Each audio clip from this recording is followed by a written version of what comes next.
एक मिनट जी, मैं बोल लूं फिर, अब तो होगी आप बात। कुंडू साहब बोलिए।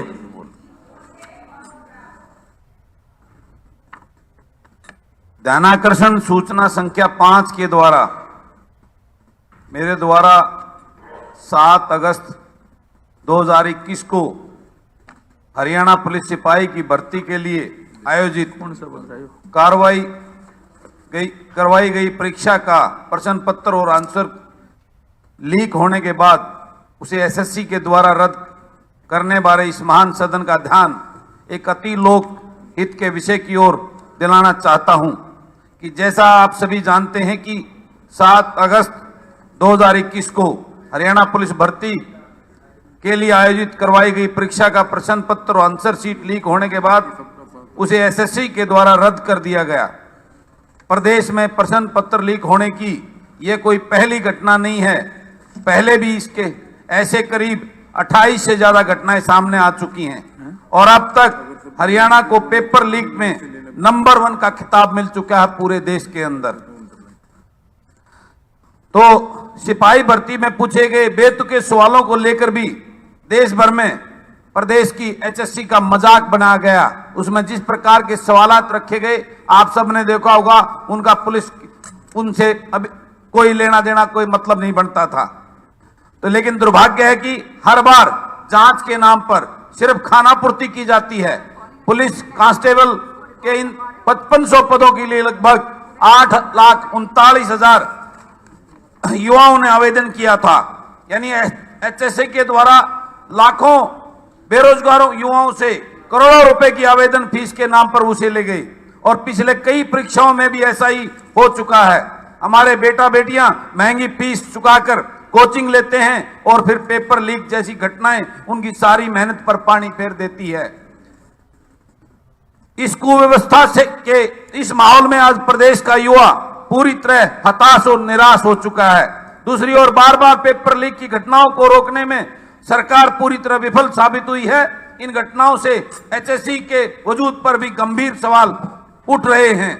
उनका मेरा आग्रह है कि युवाओं के भविष्य के साथ किए जा रहे खिलवाड़ को रोक पाने में विफल रही सरकार की कार्यशैली पर सदन में चर्चा कराई जाए और भविष्य में ऐसी घटनाओं पर किस प्रकार से अंकुश लगाया जाए, इस बार के सरकार इस सदन में अपना वक्तव्य दे। पूरी सुनो ना, युवाओं का कॉन्फिडेंस बढ़ाने का काम किया। आपको मैं एक बात कह रहा हूं कि आपको 2014 में हरियाणा प्रदेश की सरकार आपकी बनाई हरियाणा के लोगों ने।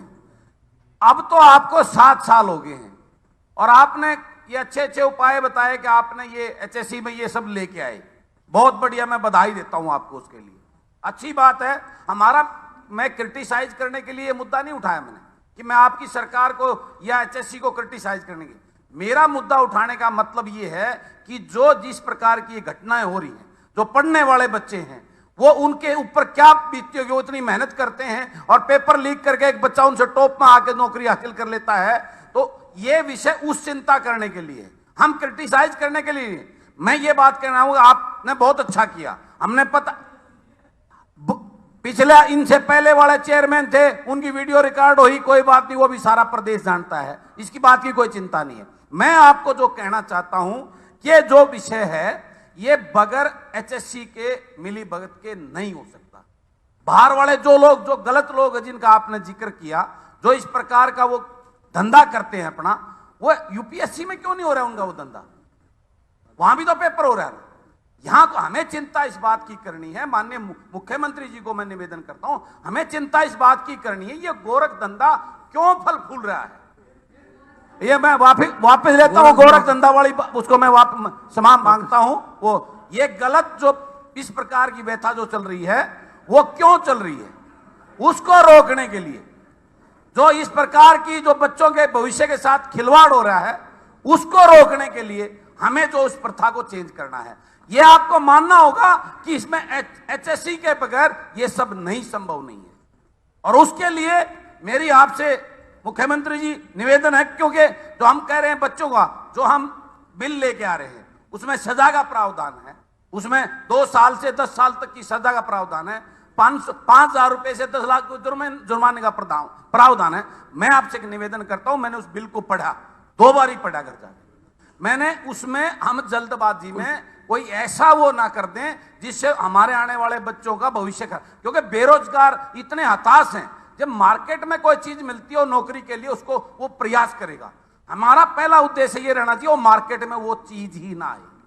अगर वो चीज आ गई और लालच में बच्चे को, क्योंकि वो बेरोजगार है, हताश है, और वो उसको लेकर चला गया, उस बच्चे का तो जिंदगी खराब होगी ना, वो आगे बैठ सकता, उसको सजा भी होगी और उसको फाइनेंशियल लॉस होगी। तो मेरा आपसे एक निवेदन करना चाहता हूं, इस बिल में जल्दबाजी ना करके पूरी तरह इसके ऊपर चर्चा करो, और जो इसमें खामियां हैं, जहां भी एचएससी में कहां इसकी जड़ है, क्योंकि ये जड़ शुरू होती है जिस दिन पेपर बनना भेजते हो आप, पेपर बनने से लेकर जिस कंपनी को, और फिर वो आता है और फिर वो डिस्ट्रीब्यूट होता है, फिर वो सेंटर में जाता है, तो बहुत लंबी प्रोसेस है, प्रक्रिया है ये। उसमें खामियां कहां है, उसकी मेन जड़ कहां है, उसको पकड़कर फिर बिल लाएं तो ये बेहतर होगा।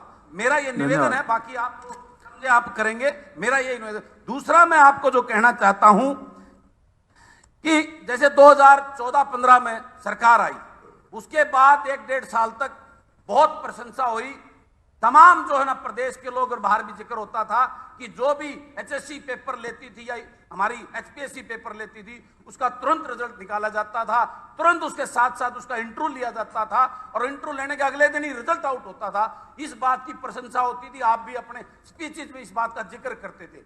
और उसने शुरू में एचपीएससी में ऐसे चाय बनाने वाले का बेटा एचसीएस लगा था, उसका आपने जिक्र किया था, बट लंबी चौड़ी उस बात की चर्चा हुई थी। ये प्रोसेस थोड़े दिन चलने के बाद वो फिर वही सिस्टम क्यों हो गया, वही डिले वाला सिस्टम, पेपर। एक मिनट भाई साहब, प्लीज प्लीज बोलने दीजिए आप मुझे प्लीज। वो जो प्रोसेस था वो चला, उसकी बड़ी वाहवाही हुई थी, लेकिन वो प्रोसेस खराब क्यों गया? वही बार बार पेपर का पोस्टपोन होना, वही पेपर होने के बाद उसका रिजल्ट का सालों साल आउट ना होना, उसके बाद उसका इंटरव्यू होने के बाद रिजल्ट आउट ना होना, ये प्रोसेस वही पुराने सिस्टम में क्यों चलेगा? ये चिंता का विषय है। मैं आपसे निवेदन करता हूं मुख्यमंत्री जी, ये क्रिटिसाइज करने के लिए नहीं मैं ये लेके आया, ध्यानाकर्षण लाया।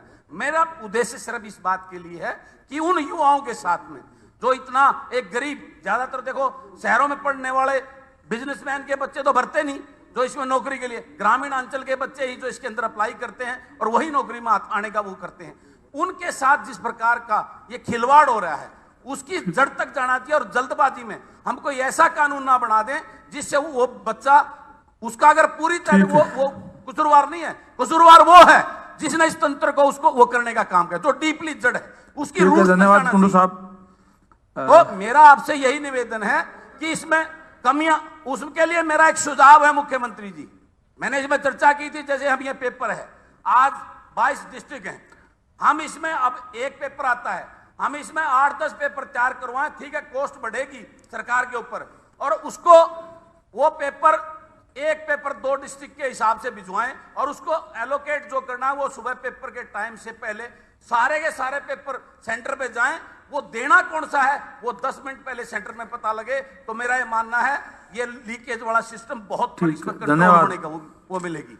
तो मेरी, मैं लिख के भी आपको भेजूंगा, एक सुझाव है, इसको इंप्लीमेंट, थोड़ी कॉस्ट जरूर बढ़ेगी, लेकिन वो गरीब का जो कोचिंग लेकर इतने दिन मेहनत करके जो आता, तो उसकी कॉस्ट से वो कम होगी, सरकार उसको अपेयर कर सकती है, गरीब के वो बच जाएगा। और किसी भी को मान लीक 1% फिर भी होता है तो वो 1 या 2 डिस्ट्रिक्ट का ही पेपर लीक होगा, पूरा प्रदेश उससे इफेक्टिव नहीं होगा, और वो धन्यवाद कुंडू साहब। अगले दिन उसको दोबारा कर सकते। श्रीमती किरण चौधरी जी, एक मिनट। तो इसलिए ये प्रोसेस है, इस पर सीरियसली ले गए, और जो आज ये बिल लेके आ रहे हैं उस पर एक बार विचार करो, उसको जल्दबाजी ना करके उस बिल को तभी लाए तो ज्यादा बेहतर होगा।